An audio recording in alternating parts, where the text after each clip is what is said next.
tamin'ny 2019 zany za nanomboka anazy, 10 zaza le ankizy niara-niasa taminahy taty. Dia am'izao nefa zay 2022 zao efa agny amin'ny 40 agny zany zay akato. Ny nanomboka tamin'le confinement igny zany, teo zany tegna nitsidihany le hevitry hoe ananganana, aleo zany anangana association ihany agnatin'le orinasa. Satria zay zany safidy le ankizy zany misakafo aty, misakafo aty am-piasagna zany. Satria ndraindray zany zareo mandeha mody akagny, avy agny zany tsy zarazara zany le sakafo agny azony fahasarotan'le fiainana.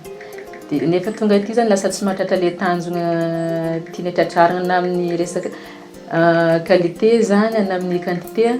De teo zany zay nieritreretra hoe andao atsangana le association mba iny zany mba azahoana fanampiana. Satria sarotra be aminay koa zany le miantoka le sakafo satria zareo zany fa eo amin'ny 40 eo, de sakafon'olona 40 zany tena somary mavesabesatra ihany. De natsangana zany le association. Isaorana betsaka moa ny fiarina tamin'ny tolotra zay nomenanay, zay tegna nagnampy zahay tamin'ny famodinana an'le orinasa. De ankizy le tratran'ny fahasembanana ara-pandrenesana regny no tegna niasa tato tamin'ny voalohany.